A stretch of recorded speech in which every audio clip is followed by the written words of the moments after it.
دل کی دنیا چیپٹر 4 صنم خانہ۔ اس ویران بستی سے نکلنے کی کوئی راہ نہیں مل رہی تھی۔ جب بھی طالب اس بستی سے نکلنا چاہتا تو نہ چاہتے ہوئے بھی دوبارہ اسی وحشت ناک دنیا میں لوٹا دیا جاتا۔ اس وقت وہ ایک کافی بڑے ہال نما کمرے میں موجود تھا۔ اس کے سامنے کچھ فاصلے پر ایک بہت اونچا سٹیج لگا تھا۔ اس سٹیج پر کچھ پتھر کے بت رکھے تھے۔ وہ حیرانگی سے سٹیج پر چڑھتے ہوئے ان بتوں کے قریب آیا۔ پہلے بت کے قریب آ کر وہ ٹھٹک کر رک گیا۔ یہ بت اس کے نام، سٹیٹس اور دولت کا بت تھا۔ اس بت کا چہرہ دیکھتے ہی وہ ماضی کے دھندلکوں میں کھو گیا۔ روپیہ، پیسہ، دولت اور شہرت ہی اس کا خدا تھا۔ وہ حلال اور حرام کا فرق بھول جایا کرتا تھا۔ اپنے جمع شدہ مال پر بہت اتراتا تھا اور مال کو گن گن کر رکھتا تھا۔ طالب نے ماضی کی یادوں کو ذرا ذہن سے جھٹکا تو دوسرا بت اس کے سامنے آ گیا۔ یہ بت اس لڑکی کا تھا جس کی ایک ایک ادا پر وہ فدا ہوتا تھا، جس کو دل و جان سے چاہا کرتا تھا، جس کی محبت پر ہر شے سے بڑھ کر طالب کے دل میں گھر کر گئی تھی۔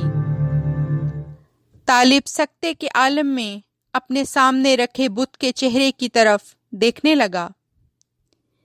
اسی اثنا میں وہ تیسرے بت کی طرف متوجہ ہوا۔ تیسرے بت کا چہرہ گرد اور مکڑیوں کے جالوں سے چھپا ہوا تھا۔ طالب دیوانہ وار ہاتھوں کی مدد سے اس بت کا چہرہ صاف کرنے لگا۔ جب اس نے قدرے قریب سے بت کا چہرہ دیکھا تو یہ بت کسی اور کا نہیں بلکہ طالب کا اپنا ہی بت تھا۔ طالب زور زور سے رونے لگا۔ وہ غم کی شدت سے بے حال ہو کر زمین پر بیٹھ گیا۔ اے کاش میں نے اللہ تعالیٰ سے بڑھ کر کسی کو نہ چاہا ہوتا۔ اب کوئی نہیں ہے جو میری مدد کو آئے۔ جن کو میں نے خدا کی ذات سے بڑھ کر سمجھا وہ تو آج مٹی کے بت بنے کھڑے ہیں۔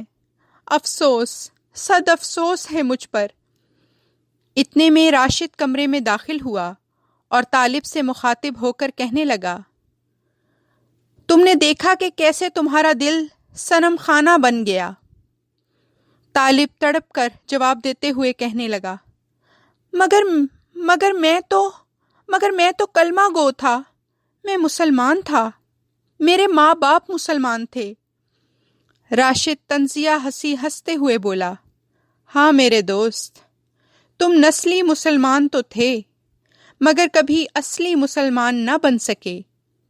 زبان سے کلمہ پڑھنے اور دل سے ایمان رکھنے میں بہت فرق ہوتا ہے طالب۔ تم تو بس دنیا دار تھے، لوگوں سے امیدیں لگانے والے، انسانوں کی اداؤں پر جان دینے والے، کبھی ان اداؤں کے بنانے والے پر بھی تو فدا ہو کر دیکھتے۔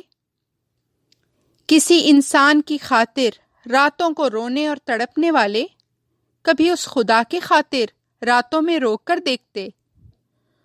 اس خدا کے غلام بن جاتے تو وہ تم کو دو جہاں کی نعمتوں سے مالا مال کر دیتا، مگر تم نے اپنی خواہش کو ہی اپنا خدا بنا لیا تھا۔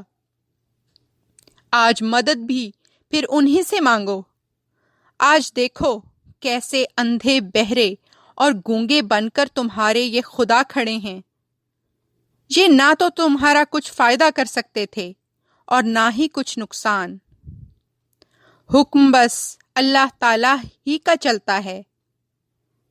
کاش تم قلب منیب لے کر اللہ تعالیٰ کے سامنے حاضر ہوئے ہوتے۔ اے کاش کہ تم قلب سلیم لے کر خدا کے سجدے میں جھکے ہوتے۔